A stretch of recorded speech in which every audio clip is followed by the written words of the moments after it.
1절에서 12절 말씀입니다.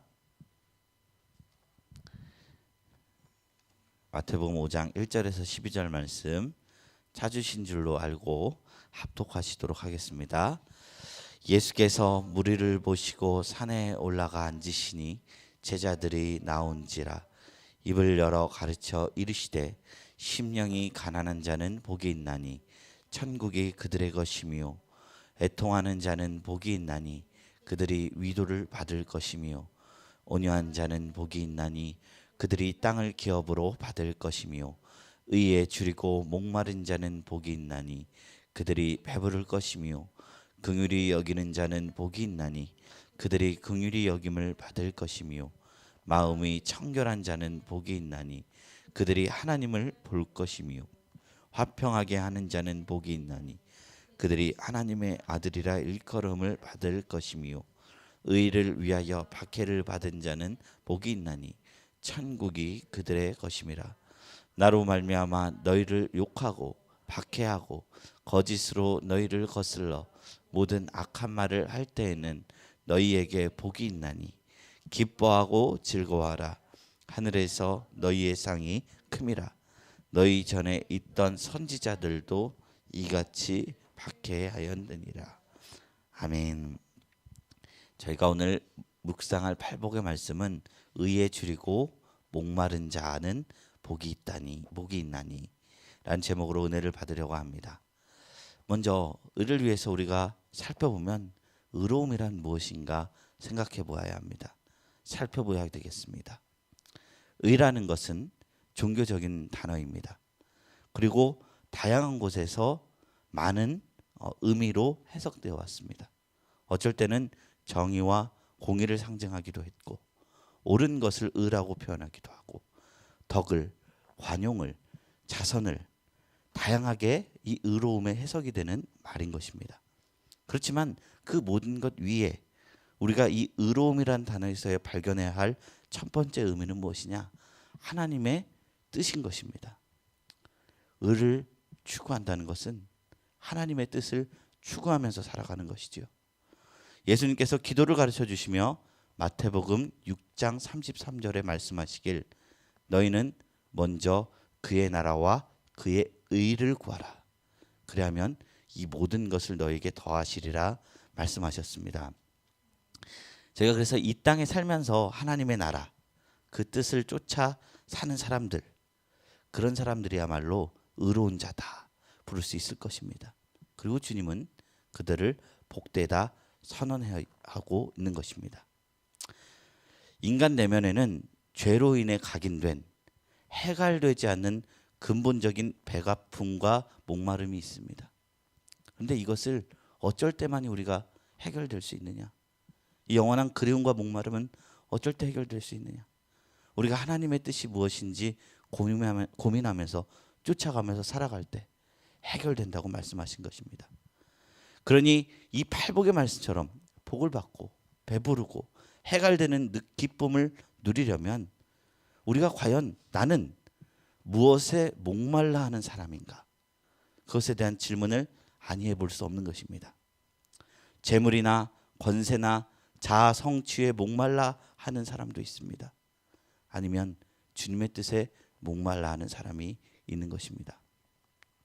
분명한 것은 물론 사람들은 재물도 있어야 됐고 먹고 사는 것도 중요하지만 떡으로만 사는 존재가 아니기 때문에 우리의 배고픔이 목마름이 먹고 사는 것에 국한되어 된다면 우린 영원히 주님이 말씀하시는 이 배부름의 복을 누릴 수 없게 된다는 것입니다.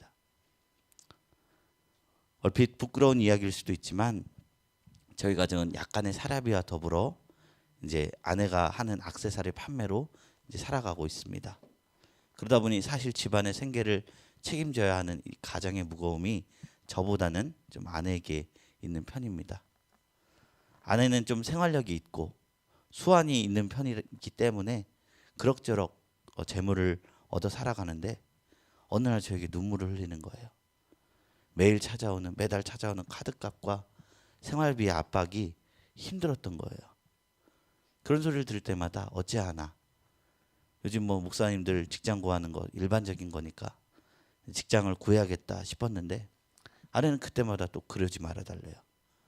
그러니 저는 힘들 때 응원 말고는 해줄 것이 없고 어느 선부터는 이제는 반복되는 위로의 말로 아내의 마음이 해결된 게 힘든 게 해결이 잘 되지 않더라고요. 어느 날도 아내가 동일한 문제로 힘들어하는데 위로하다가 마음속에 번개 같은 깨달음이 왔습니다. 그래, 아내가 생활비를 벌려고 살아간다면 참 불행한 여자로서 불행한 마음이 들 수 있다. 그 자체를 부정하지 말자. 그러니 그것에 함몰되지 말자. 그 이상을 바라보는 것이 좋겠다.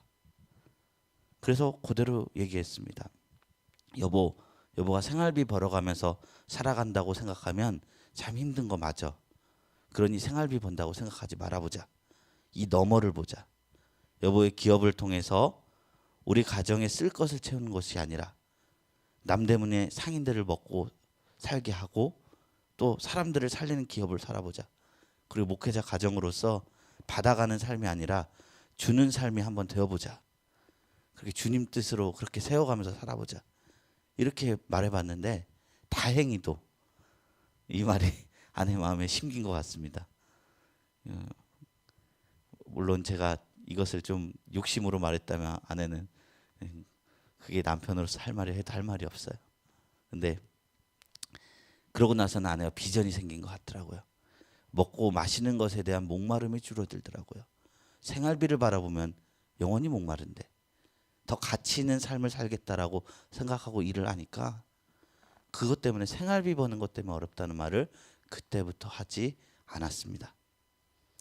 우리는 물질을 쫓아 살 때 목말라 할 때 더 깊은 목마름에 허우적대게 됩니다. 설사 어느 정도 번다 해도 이 배고픔은 해결되지 않습니다. 그러니 우리가 쥐어잡고 있는 허무한 것들을 놓고 무엇을 쥐어잡아야 하는가 다시 묻는 과정이 반드시 필요하다는 것입니다. 잠언 23장 5절 말씀에 내가 어찌 허무한 것에 주목하겠느냐. 정령이 재물은 스스로 날개를 내어 하늘을 나는 독수리처럼 날아가리라 말하였습니다. 허무한 것이다 얘기합니다. 정신과 의사를 찾아온 한 여인에 대한 이야기가 있었습니다. 중년의 부인이 정신과 치료를 받기 위해서 병원을 찾아왔는데 이 여인은 진료를 하는 내내 한쪽 손으로 주먹을 굳게 쥐고 펴지 않았습니다. 의사는 그 펴지 않는 손이 여인의 정신 건강을 위한 중요한 단서다 생각하고 눈치채고 그 여인에게 손을 좀 펴보시겠어요? 물어봤습니다. 그러나 여인은 도통 절대로 그 의사의 말을 듣지 않았습니다.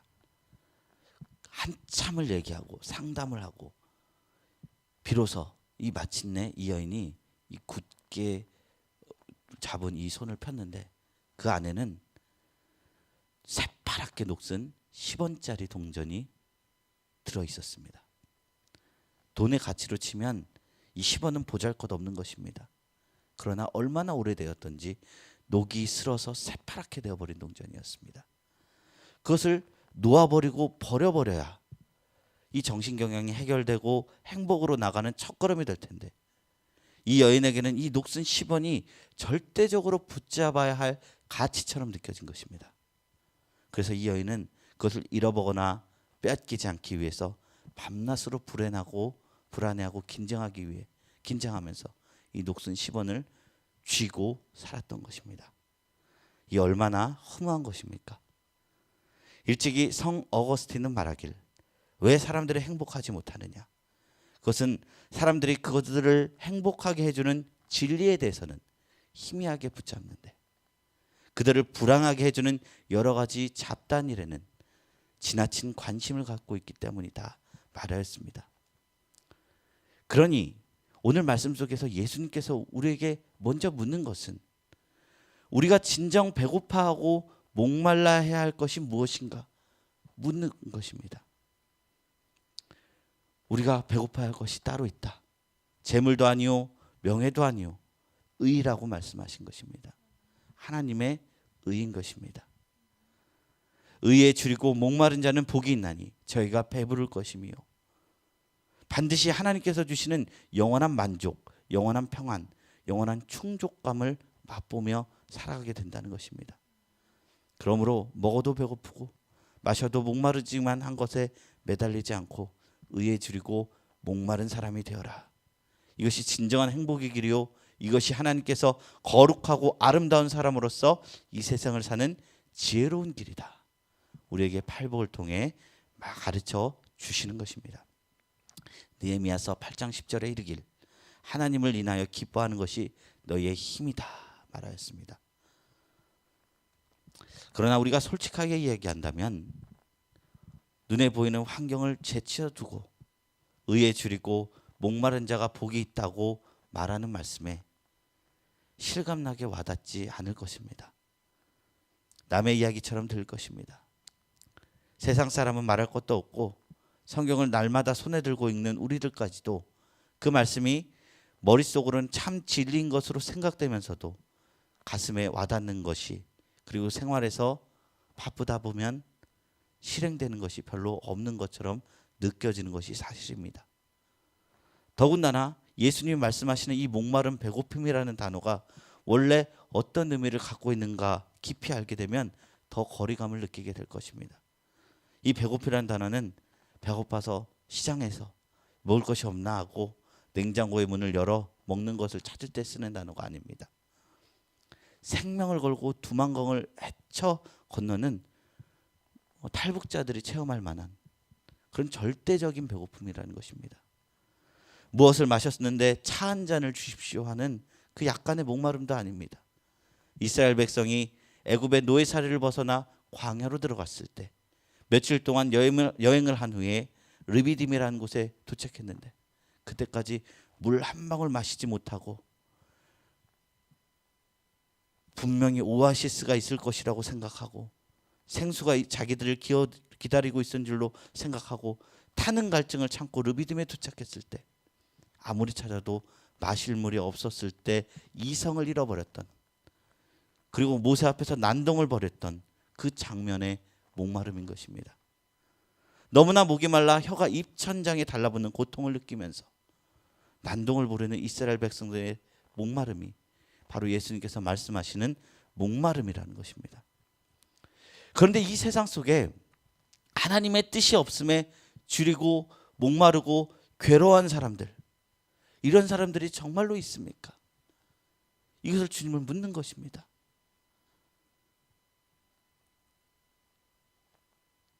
저는 참 좋아하는 사람들 중에 하나가 그 한국교회 욕하는 사람들을 좋아합니다. 오해하지 말아 주십시오. 어떤 걸 좋아하냐? 단순히 이제 그러니까 교만해서 말하는 것과 의가 없어서 괴로워하면서 말하는 것은 분명히 차이가 있어요. 그리고 우리는 그것을 분별할 수 있는 능력이 있습니다. 어떤 사람은 그냥 마음이 높아져서 목회자들 욕하는 사람이 있고 교회 욕하는 사람도 있어요. 분명히 있어요. 그런 사람들은 참 제가 들어도 불편합니다. 그런데 어떤 이들은 정말로 하나님의 뜻이 교회를 통해서 이루어지고 있는가, 그 흐름이 이루어지지 있는가, 안 그런 것 같아서 마음이 괴로워서 어쩔 줄 몰라 하는 사람들이 있습니다. 그런 분들과 교제하면 마음이 충족이 됩니다. 그리고 이들을 통해서 하나님이 일하시겠구나, 한국교회에 소망이 있구나, 그들의 배고픔이 오히려 충족감으로 다가올 때가 있습니다.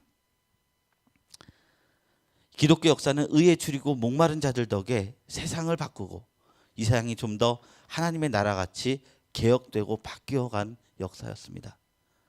정의의 선지자라 부름받는 아모스는 여로보암 2세 시절 이스라엘 땅의 객관적 지표로는 번영의 시대를 맞았음에도 사회가 이익을 얻기 위하여 영혼을 파는 모습에, 부정한 저울로 속이는 모습에, 가난하고 핍박받는 자들을 노예로 삼는 자국의 세태에 울부짖고 이 땅이 부유하지만 의로움이 없다고 외치는 자였습니다.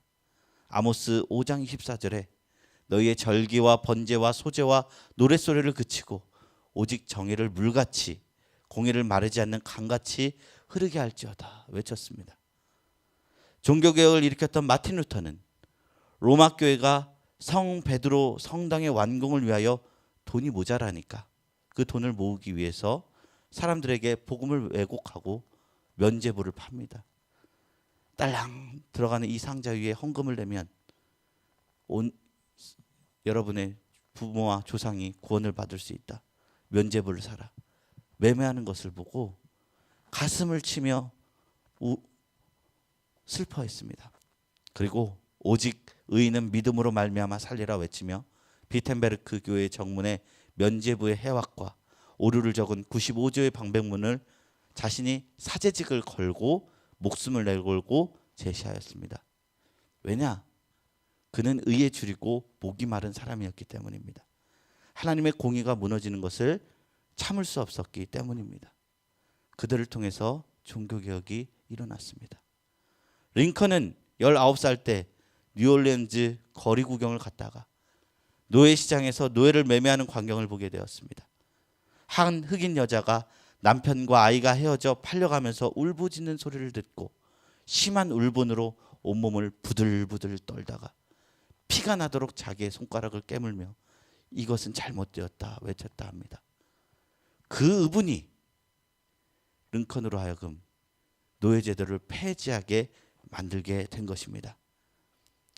링컨은 이런 말을 했습니다. 나는 팔복에 관해 계속 읽어왔고 그 가운데 적어도 하나는 지켜왔다고 말할 수 있다. 그것은 의에 줄이고 목마른 자들을 위하여 선포된 축복이다. 이렇게 이야기하였습니다. 그리스도인으로서 우리의 삶이 복이 없으며 의미가 없이 느껴진다면 의로움을 쫓아 살기를 권면드립니다. 우리의 줄인 배가 채워질 것이며 마른 목이 채워질 것입니다. 주님이 우리에게 복되다 선언하신 8가지의 복 중에 하나인 것입니다. 예수님은 사마리아 여인에게 이렇게 말씀하였습니다. 내가 주는 물을 마시는 자는 영원히 목마르지 아니하리라. 내가 주는 물을 그 속에서 영생하도록 솟아나는 샘물이 되리라. 갈릴리에서 떡이 불어나는 기적을 목격한 제자들에게 예수님은 이렇게 덧붙이셨습니다.